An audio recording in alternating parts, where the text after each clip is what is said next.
Welcome to the story. Kisah Abu Nawas kerjai jin usil dapat hadiah istri cantik. Kisah Abu Nawas mengerjai balik jin usil dapat hadiah istri cantik. Bermula dari Abu Nawas suatu hari pergi ke hutan untuk mencari kayu. Dia membawa kapak yang sudah usang sebagai alat untuk mempermudah pekerjaannya. Sayangnya, kapak miliknya itu malah jatuh ke jurang. Melihat Abu Nawas yang sedang panik dan bingung karena kapak satu-satunya jatuh ke jurang, jin itu langsung berubah jadi seorang kakek-kakek. Jin yang menjelma jadi kakek itu langsung menanyakan apa yang sedang terjadi. Lalu Abu Nawas mengatakan kalau kapak miliknya jatuh ke jurang dan kesulitan mengambilnya. Kemudian kakek itu menawarkan diri membantu mengambil kapak milik Abu Nawas. Namun kapak yang diambil sang kakek dari dalam jurang terlihat berbeda. Berlapis emas dan sangat mewah. "Apakah ini kapak milikmu, nak?" tanya kakek itu. "Bukan, Kek," kata Abu Nawas. Lalu kakek itu langsung menggantinya lagi. Kali ini kapak yang tidak kalah mewah, yaitu dilapisi intan permata hingga terkesan mewah sekali. "Apakah itu kapakmu, anak muda?" kata kakek itu. "Bukan, Kek, kapak saya jelek dan berkarat," terang Abu Nawas. Kakek itu pun berkata dalam hatinya bahwa Abu Nawas ini memang benar-benar jujur. Sebelum memberikan 2 kapak mahal tadi, kakek itu bertanya kepada Abu Nawas, "Mengapa tetap ingin kapaknya yang sudah usang itu?" "Aku tidak mau mengambil yang bukan hak saya, Kek. Aku adalah orang yang selalu bersyukur dengan apa yang aku miliki. Bagiku, kapak jelek ini adalah rezeki yang luar biasa karena bisa memberikan nafkah yang halal," ucap Abu Nawas.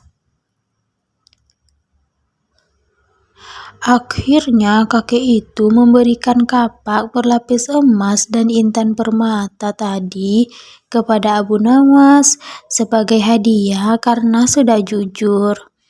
Dia pulang dengan membawa 3 kapak, yaitu kapak jelek miliknya, kapak yang terbuat dari emas, dan kapak yang berlapiskan intan permata.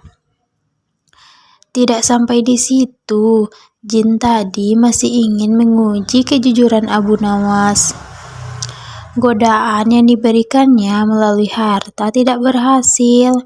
Akhirnya, jin yang menjelma jadi seorang kakek tersebut akan mengujinya dengan wanita. Kakek itu kemudian menculik Abu Nawas, kemudian menyembunyikannya ke alam jin. Setelah pulang dari hutan, Abu Nawas langsung mencari istrinya. Ke semua sudut ruangan ia cari, namun istrinya menghilang secara misterius. Lalu kakek itu datang kepada Abu Nawas dan bertanya, apa yang sedang dia cari dan menawarkan diri untuk membantunya.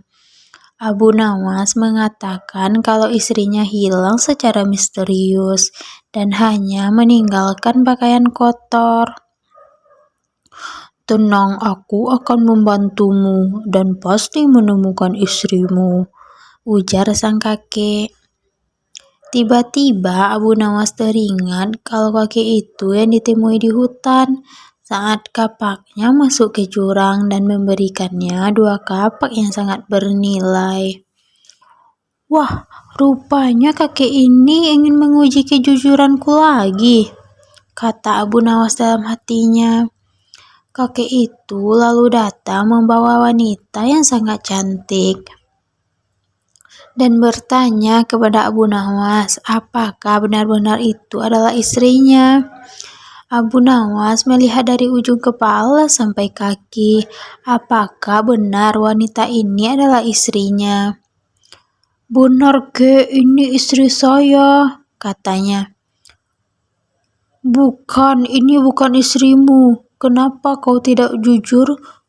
Katanya hidup harus penuh rasa syukur," ucap kakek. Lalu Abu Nawas menjelaskan, jika ia mengatakan itu bukan istrinya, kejadian yang sama akan seperti kapak. Kakek itu nantinya akan membawa satu wanita cantik lagi. "Nanti kau akan memberikan 2 wanita cantik itu lagi, sama seperti kapak," terang Abu Nawas. Jin yang menyerupai kakek itu langsung tertawa terbahak-bahak. Ia tidak menyangka kalau Abu Nawas bukan hanya jujur, tapi juga cerdas. Allahu a'lam bishawab. Kisah Abu Nawas tahu penyebab air laut asin, bikin takjub orang-orang. Abu Nawas melalui kepintarannya selalu membuat takjub orang-orang. Salah satunya adalah Baginda Raja. Suatu ketika beliau sedang merasakan suntuk dan ingin keluar dari istana untuk menghilangkan rasa jenuhnya. Dipanggillah Abu Nawas untuk menemani Baginda Raja jalan-jalan. Singkat cerita, Abu Nawas dan Baginda Raja memulai perjalanannya. Ketika dalam perjalanan, Abu Nawas selalu bercerita yang membuat Baginda Raja terhibur. Ketika melintasi tepian pantai, mereka berdua berhenti sejenak untuk beristirahat. Baginda Raja lalu membasuh muka dan tangan dengan air laut. Langsung terbesit dalam benaknya akan sebuah pertanyaan. "Hai Abu Nawas, menurutmu kenapa air laut itu asin?" tanya Baginda Raja. "Karena air laut tidak mengalir ke mana-mana Paduka, ia senantiasa di tempatnya. Nah, untuk mencegah air laut itu tidak busuk, para leluhur kita dulu memberinya garam. Itulah sebabnya air laut menjadi asin," jawab Abu Nawas. Mendengar penjelasan itu, Baginda Raja tertawa terpingkal-pingkal. Perjalanan mereka berdua pun akhirnya dilanjutkan. Tidak beberapa lama dari kejauhan, mereka berdua melihat sebuah benda berkilauan. "Benda apa itu, Abu Nawas? Ayo kita ke sana," ajak Baginda Raja. Abu Nawas bergegas melangkah mendahului Baginda Raja. Setelah benda itu diambil oleh Abu Nawas, ternyata hanya sebuah cermin. Abu Nawas pun segera membuangnya lagi. Melihat hal itu, Baginda Raja pun terkejut. "Kenapa engkau membuangnya, Abu Nawas? Memangnya itu benda apa?" tanya Baginda Raja. Benda yang sangat jelek, Paduka. Wajar saja kalau si pemilik membuangnya," jawab Abu Nawas. "Tapi benda itu terlihat berkilauan dari jauh," ujar Baginda Raja. "Kalau Paduka tidak percaya, ambil saja sendiri," balas Abu Nawas. Dikarenakan penasaran, Baginda Raja segera memungut benda itu. Setelah diamati, ternyata itu hanyalah sebuah cermin. Baginda Raja lalu berkata, "Ini kan cermin Abu Nawas, kenapa kau bilang kalau benda ini sangat jelek?" tanya Baginda Raja. "Coba perhatikan baik-baik, pasti Paduka akan menemukan kejelekannya," ujar Abu Nawas. Baginda Raja kembali mengamati cermin tersebut. Disitulah Baginda Raja tidak menemukan kejelekan. yang ada hanya wajahnya sendiri di dalam cermin. "Nah, itu sudah tampak jeleknya. Ayo lekas dibuang saja bendanya, Paduka," ucap Abu Nawas. Baginda Raja mulai memahami maksud ucapan Abu Nawas. "Kurang ajar kamu, Abu Nawas," balasnya. Wallahu a'lam. Kisah Abu Nawas dan Imam Syafi'i bikin nangis kejer lewat selembar surat. Abu Nawas dan Imam Syafi'i berikut ini sangat menarik diketahui. Ceritanya bermula dari Abu Nawas dikenal sebagai laki-laki yang lucu dan kadang berbuat gila.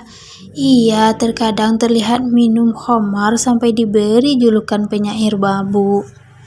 Abu Nawas pernah membuat syair seperti ini.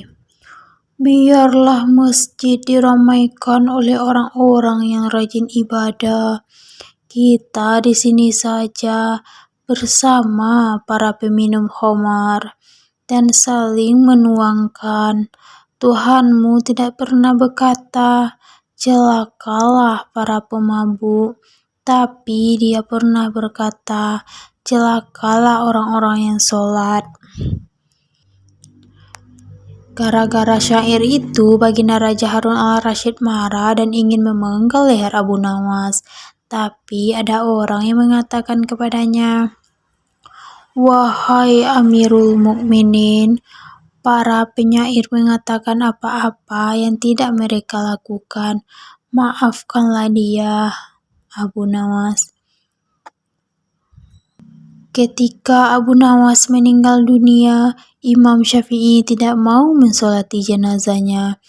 Namun ketika jasad Abu Nawas hendak dimandikan, di kantong baju Abu Nawas ditemukan secarik kertas bertuliskan syair sebagai berikut. "Wahai Tuhanku, doa-doaku terlalu besar dan banyak. Tapi aku tahu bahwa ampunanmu lebih besar. Jika hanya orang baik yang boleh berharap kepadamu, kepada siapa pelaku maksiat akan berlindung dan memohon ampunan? Aku berdoa kepadamu seperti yang kau perintahkan dengan segala kerendahan dan kehinaanku. Jika kau tampik tanganku, lantas siapa yang memiliki kasih sayang? Hanya harapan yang ada padaku ketika aku berhubungan denganmu, dan keindahan ampunanmu, dan aku pasrah setelah itu." Setelah membaca syair tersebut, Imam Syafi'i menangis sejadi-jadinya. Ia langsung menyolati jenazah Abu Nawas bersama kaum muslimin yang hadir. Wallahu a'lam bishawab.